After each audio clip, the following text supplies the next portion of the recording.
In the Chun family, there was never any question about who mattered more. My brother David was born first, and in our traditional Chinese-American household, that meant everything. The eldest son. The one who would carry on the family name. The one who received the lion's share of attention, resources, and expectations. I came along 18 months later. Maya, the daughter. Useful for helping around the house, expected to be respectful and quiet, but never the center of the family universe. Our grandfather, Chun Wei, had built something remarkable in America. He'd immigrated from Taiwan in 1972 with $300 in his pocket and an engineering degree that American companies barely recognized. He worked 3 jobs, saved obsessively, and eventually started his own small manufacturing company. By the time I was born, Grandpa had transformed that small operation into a thriving business with contracts across the Southeast. But Grandpa sold the business when I was 12, right before the market crashed in 2008. Everyone thought he was crazy. Why sell during such uncertain times? But Grandpa had a gift for timing. He sold for $4.2 million, paid off every debt he had, and invested carefully in real estate when prices bottomed out. By 2015, Grandpa owned 4 rental properties in Chapel Hill, North Carolina, near the university. A beautiful craftsman-style main house where he lived, worth about $850,000. 3 smaller rental homes he'd renovated himself, each worth $300,000 to $400,000. Total portfolio value, approximately $2.1 million, plus another $900,000 in investments and savings. For a self-made immigrant who'd started with nothing, it was an empire. And everyone in the family assumed it would go to David. David certainly assumed it. He was studying business at UNC, living rent-free in one of Grandpa's rental properties, driving a car Grandpa had bought him. He talked constantly about his plans for expanding the family real estate portfolio once he inherited. He'd bring girlfriends to family dinners and gesture around Grandpa's house like he already owned it. "When this is mine," he'd say casually, "I'm thinking about converting the basement into a home theater." Mom would beam. Dad would nod approvingly. Grandpa would say nothing. I was different with Grandpa. I didn't see him as a walking inheritance. I saw him as the most interesting person in my family. While David was out partying at UNC, I was driving over to Grandpa's house every Sunday. We'd drink tea in his kitchen, and he'd tell me stories about Taiwan, about his early years in America, about the discrimination he'd faced and overcome. He taught me about real estate, about how to evaluate properties, about the difference between assets and liabilities. Most people work for money their whole lives, he'd say in his accented English. Smart people make money work for them. When I was applying to colleges, everyone expected me to stay local, maybe attend UNC like David. Instead, I got accepted to Carnegie Mellon for architecture with a partial scholarship. "That's too far away," Mom said immediately. "And too expensive." "We can't afford to help you much," Dad added. "We're already supporting David's education." David smirked. "Maybe community college would be more realistic for you." I was prepared to take out massive loans. But Grandpa pulled me aside after that family dinner. "How much do you need?" he asked simply. "Grandpa, no." "How much?" We sat down with a calculator. Tuition, room and board, expenses. For years. Approximately $120,000 total after my scholarship. Grandpa wrote me a check for $30,000. "For your first year.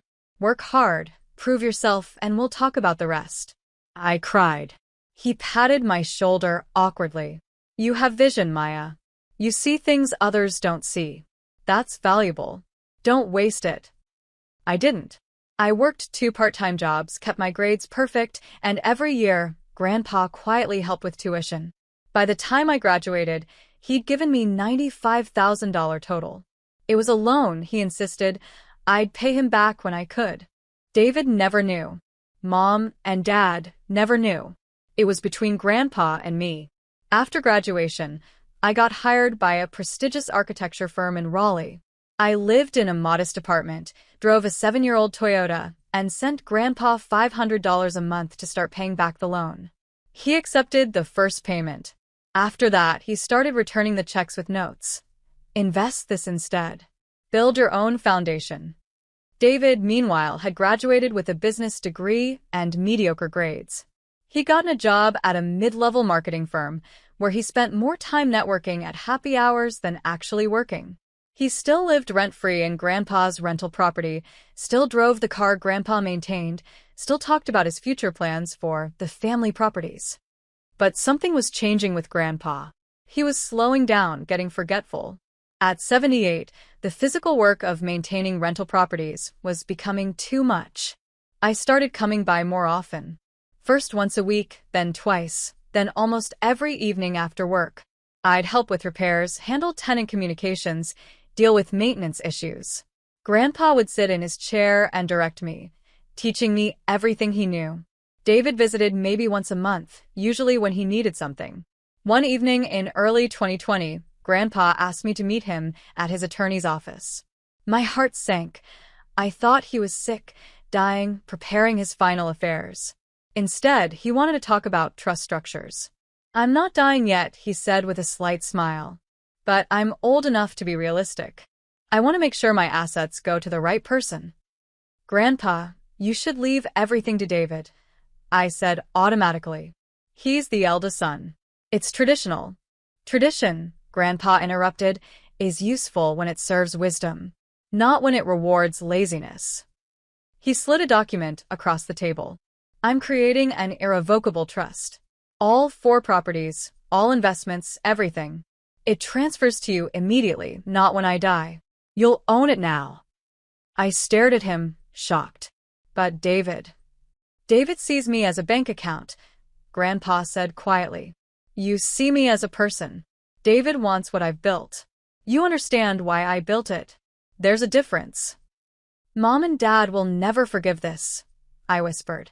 "They'll never know," Grandpa said. "Not yet. The trust transfers ownership privately. No public records, no announcements. Let your brother keep assuming. Let your parents keep planning. When the time comes, the truth will reveal itself." His attorney, a sharp woman named Patricia Wong who'd worked with Grandpa for 20 years, nodded. "The structure is completely legal and ironclad. An irrevocable trust means exactly that. Once executed, it cannot be undone, contested, or challenged. The assets belong to Maya immediately." We signed the papers in March 2020. Property deeds transferred. Investment accounts retitled. Everything moved into the Chin family trust with me as the sole beneficiary and trustee. Grandpa made me promise not to tell anyone. "Watch how they treat you," he said. "Watch how David acts when he thinks he's inheriting everything. Watch how your parents behave.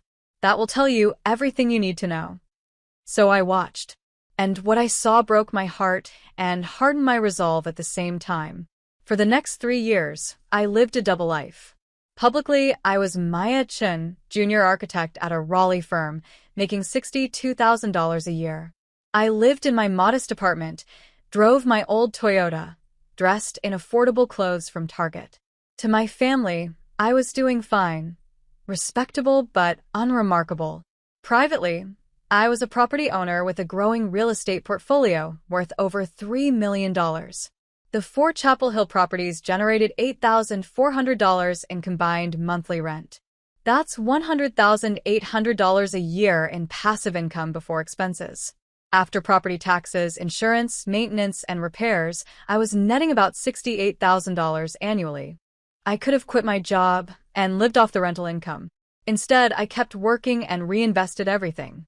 I renovated the rental properties one by one, increasing their values. I took Grandpa's investment accounts and diversified them more aggressively. I studied everything I could about real estate investment, property management, and wealth building. Grandpa watched it all, with quiet pride. We'd sit in his kitchen every Sunday, going over numbers, discussing strategy. He was teaching me his final lessons. "Most people who inherit money lose it within 10 years, he'd say. Because they didn't build it. They didn't learn the discipline. But you're learning while I'm still here to teach you." David, meanwhile, was spiraling. He'd been fired from 2 jobs for attendance issues, code for showing up hungover.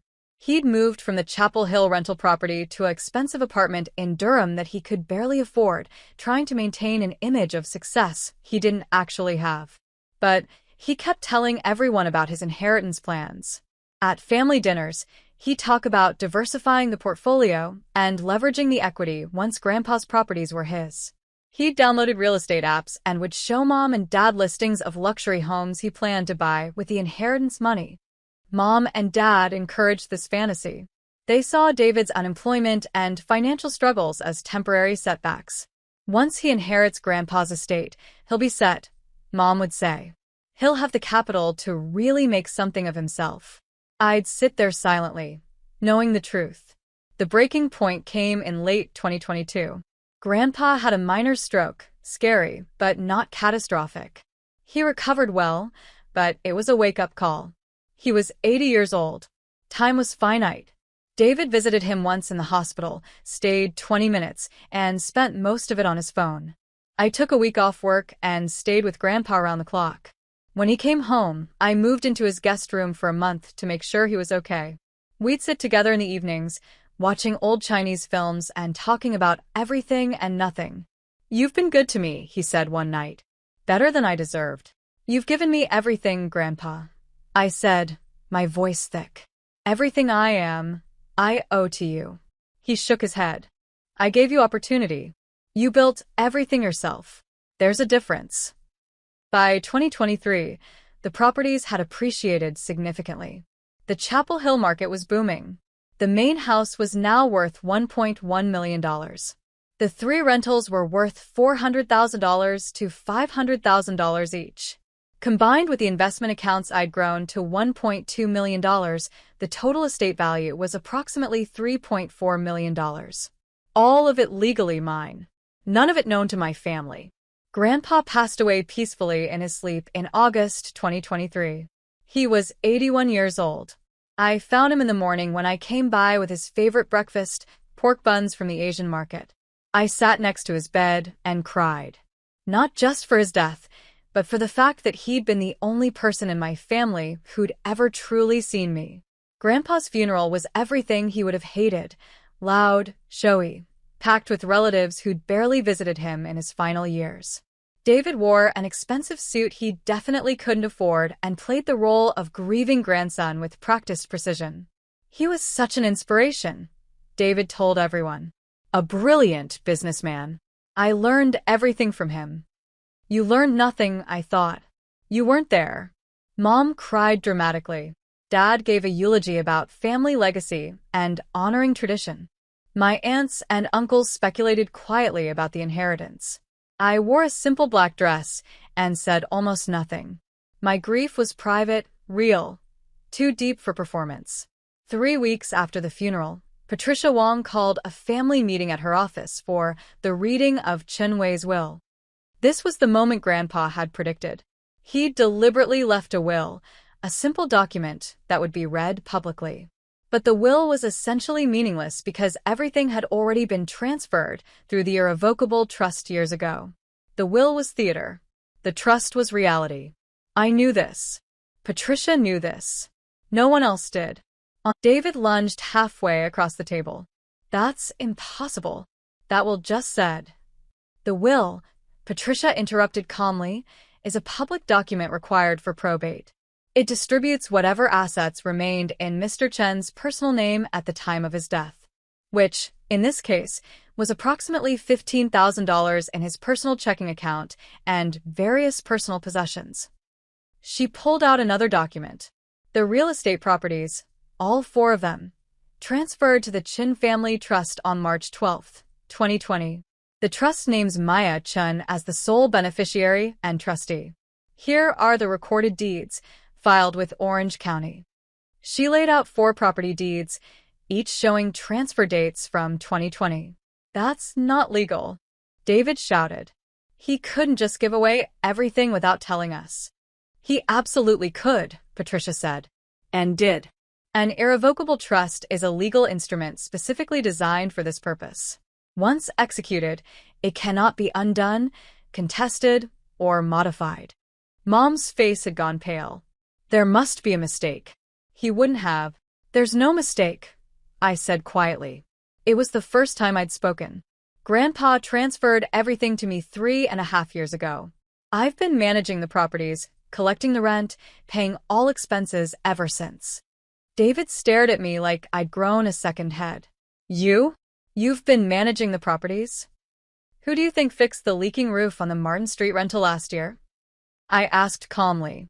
Who handled the tenant dispute on Franklin Street? Who coordinated the kitchen renovation on the Rosemary Street property? Patricia pulled out more documents. Here are 3 years of property tax returns, all paid by Maya Chun as trustee. Here are insurance policies, all in the trust's name. Here are rental income records showing consistent deposits to the trust's bank account. She kept laying out paper after paper. The evidence was overwhelming, undeniable. The current appraised value of the 4 properties, Patricia continued, is approximately $2.6 million. The investment accounts and savings, which were also transferred to the trust, currently total approximately $1.2 million. Combined estate value, $3.8 million. The number hung in the air like a bomb. That's mine, David yelled, standing up so violently his chair tipped backward. That was supposed to be mine. Everyone knew it was supposed to be mine. Everyone assumed. I corrected quietly. Grandpa never promised you anything. He let me live in his property rent-free for years. David shouted. He bought me a car. He gave you opportunities, I said, my voice still calm but harder now. You wasted them. You got fired from 2 jobs. You barely visited him. You saw him as a future inheritance, not as a person. That's not true. David's face was bright red, spittle flying. I loved Grandpa. When was his birthday? I asked simply. David froze. What? Grandpa's birthday. What day was it? Silence. David's mouth opened and closed. September 23rd, I said. You didn't know that, did you? How about his favorite food? His favorite movie? The name of his best friend from Taiwan? More silence. I knew all of those things, I said, because I spent time with him. Real time. Not just showing up when you needed something. Mom finally found her voice, and it was full of venom. You manipulated a sick old man. You convinced him to cut out his own grandson. Grandpa was sharp until the day he died. I interrupted. He made this decision 3.5 years ago, long before he got sick. He made it because he saw clearly what everyone in this room refused to see. And what's that? Dad demanded. That David is entitled, lazy, and financially irresponsible, I said flatly. If Grandpa had left him this estate, David would have sold it all within a year to pay off his debts and fund his lifestyle. The properties Grandpa spent 40 years building would be gone. The legacy would be destroyed. You don't know that, David shouted. Really? I pulled out my phone and opened a document. Should I read your current credit card debt out loud? The $47,000 you owe across 6 cards? The car lease you're 3 months behind on? The eviction notice from your Durham apartment? David went very, very still. I hired a financial investigator, I said calmly. I want to know exactly what would happen to Grandpa's estate if David inherited it. The answer is, it would be liquidated and destroyed within 18 months. Patricia pulled out another document, one that made my stomach clench even though I knew it was coming. There's one more thing we need to discuss, Patricia said quietly. In 2019, someone used David Chen's driver's license and social security number to apply for a home equity line of credit against Mr. Chen's primary residence. The room went silent. The application was denied because Mr. Chenwei flagged it as fraudulent. But the attempt was documented. All eyes turned to David. That wasn't, David stammered. I was just checking to see what equity was available. It wasn't fraud, You tried to borrow against a house you didn't own, I said, my voice cold. Without permission. That's the definition of fraud. Mom's hand flew to her mouth. Dad looked like he might be sick. It was a mistake, David shouted desperately. I was in financial trouble and I panicked. I wasn't actually going to. Grandpa knew, I said. He knew about the credit card debt, the job losses, and the fraudulent loan application. That's when he decided to create the trust. That's when he realized you'd destroy everything he built. I stood up slowly. The room felt too small, too hot, too full of people I'd once called family. Grandpa gave you every advantage, I said, looking at David. Free housing for years. A car. Connections. Opportunities. You squandered all of it. Then you tried to steal from him. I turned to Mom and Dad. And you enabled it. You praised him for nothing, excused every failure, and told him he deserved an inheritance he never earned. How dare you? Mom whispered, tears streaming down her face. How dare you judge us like this? I'm not judging, I said tiredly. I'm just done. Done being invisible while David gets celebrated for mediocrity. Done being the dutiful daughter who never asks for anything while he gets everything. Done pretending this is a loving family when it only loved one of us. Patricia stood up beside me. The trust documents are final and legal. Any attempt to contest them will fail and will result in legal fees that I assure you, none of you can afford. The estate belongs to Maya. That's not negotiable. She handed business cards around the table. If anyone has legal questions, you can contact my office during business hours. But I advise you to accept the reality of this situation and move forward. David was staring at the table, his face ashen. Mom was crying. Dad looked lost. My aunt and uncle were trying to disappear into their chairs. I picked up my purse. For what it's worth, Grandpa did leave you something, David. He looked up, desperate hope flickering across his face. He left you an example of what happens when you take everything for granted and give nothing back. I hope you learn from it. I walked toward the door. Patricia walked with me. Behind us, David found his voice one last time. You're going to regret this. You're going to need this family someday, and we won't be there. I turned back, my hand on the doorknob. I stopped needing this family a long time ago, I said quietly. I just didn't realize it until Grandpa showed me what real love looks like. And then I left. I drove straight to Grandpa's house, my house, and sat in the driveway for 20 minutes, shaking. My phone started ringing immediately. Mom. Dad. David. My aunt. Numbers I didn't recognize. I turned it off. Patricia texted. You did beautifully. He would be so proud. I sat in Grandpa's kitchen, my kitchen, and cried. Not sad tears, exactly. Release tears. Freedom tears. Over the next weeks, the family implosion was spectacular. David's financial situation collapsed completely. With no inheritance coming, his creditors closed in. His car was repossessed. He was evicted from his Durham apartment and had to move back in with Mom and Dad at age 31. Mom and Dad, suddenly responsible for supporting their adult son, were furious. Not at David, of course. At me. Mom left a voicemail. I hope you're happy. Your brother is suffering because of your greed. Dad sent an email. You've destroyed this family. Your grandfather would be ashamed. I didn't respond to either. What I did do was change every lock on every property. I hired a property management company to handle the rentals, removing myself from day-to-day operations. I consulted with Patricia about protective orders in case David tried anything stupid. And I kept building. I sold the smallest rental property for $420,000 and reinvested the proceeds into a promising mixed-use development project near downtown Raleigh. I renovated the main house, updating the kitchen and bathrooms while preserving its character. I increased rents on the remaining rental properties to market rates. The estate value grew to $3.9 million.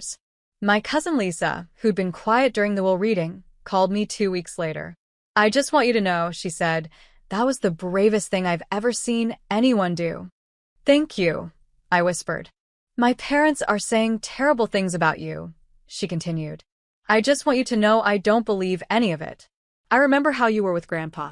I remember the rest of us barely visiting while you were there every week. We talked for an hour. It turned out Lisa had her own issues with family dynamics, her own feelings of being overlooked and undervalued. Want to come see the house? I offered.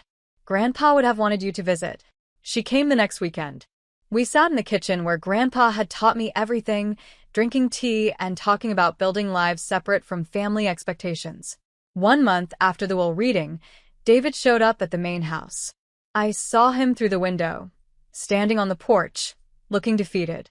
I almost didn't answer, but something made me open the door. "What do you want?" I asked, not unkindly. "I need money," he said flatly. "No preamble. No apology. I'm drowning." "Credit cards, debt collectors, I need help." "No," I said simply. "You have millions," he shouted. "Millions that should have been mine. You owe me." "I owe you nothing," I interrupted. "Grandpa gave you years of free housing, opportunities, chances. You wasted all of it. That's not my problem to fix." "Please," he said, and for the first time, I saw real fear in his eyes. "I'm your brother." "You were my brother when you told everyone I was getting nothing," I said quietly. "You were my brother when you tried to commit fraud against Grandpa. You were my brother during all those years you barely acknowledged I existed. Where was family loyalty then?" He had no answer. "Get off my property," I said. "And don't come back." He left. I locked the door. And I felt nothing.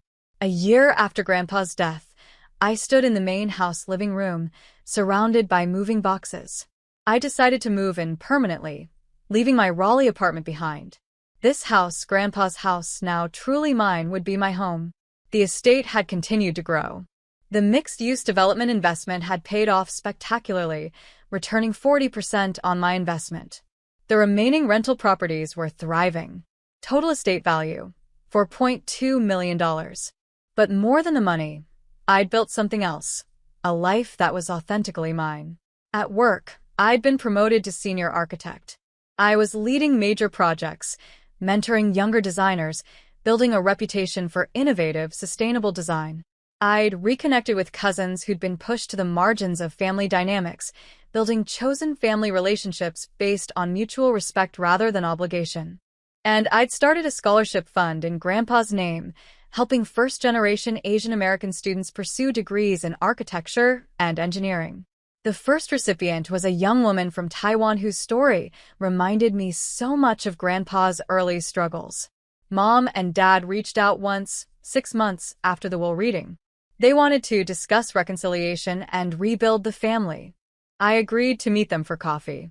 They spent the first 20 minutes explaining how hard things had been, David's struggles, their own stress, the embarrassment within the extended family. "We think it's time to move past this," Mom said. "Family is family." "What would moving past it look like?" I asked. "Well," Dad said carefully, "maybe you could help David get back on his feet. Alone, or maybe hire him to help manage the properties." I stood up. "This meeting is over. Maya, please." "You haven't apologized," I said quietly. "Not once. You haven't acknowledged how you treated me for 30 years. You haven't recognized that Grandpa made the right choice. You just want access to money." I put cash on the table for my coffee. "When you're ready to have a real conversation, one that starts with acknowledging how you failed me as parents, call me. Until then, don't contact me." I walked away. They didn't call. 3 months ago, David got a job. A real job with benefits and accountability. According to Lisa, he was actually showing up consistently, trying to rebuild his life. I was glad for him. But I felt nothing else, no obligation to help, no guilt for having what he thought should be his. As I unpacked boxes in the main house, my phone rang. Unknown number. I almost didn't answer, but something made me pick up. "Is this Maya Chen?" a woman's voice asked. "Yes. My name is Jennifer Park.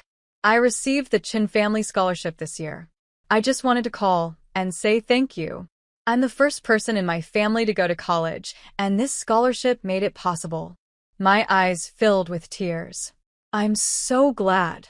I managed."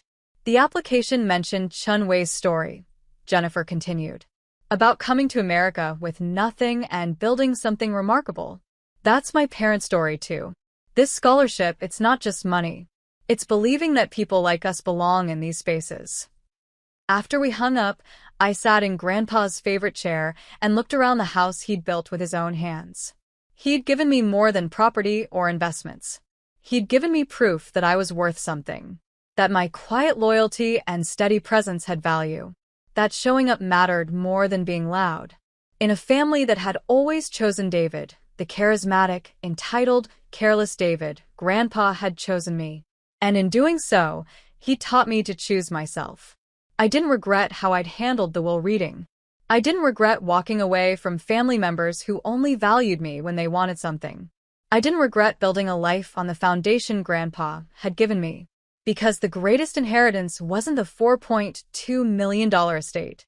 It was learning that I deserved to be chosen, that I was worthy of investment, that my value didn't depend on my family's approval. Grandpa had seen me when no one else did. And through his final gift, both the trust and the lesson it taught, he'd helped me see myself. I stood up, walked to the window, and looked out at the property I now owned completely. The trees Grandpa had planted, the garden he'd tended, the life he'd built from nothing. And I smiled, knowing that I was building something just as real, just as valuable, just as permanent.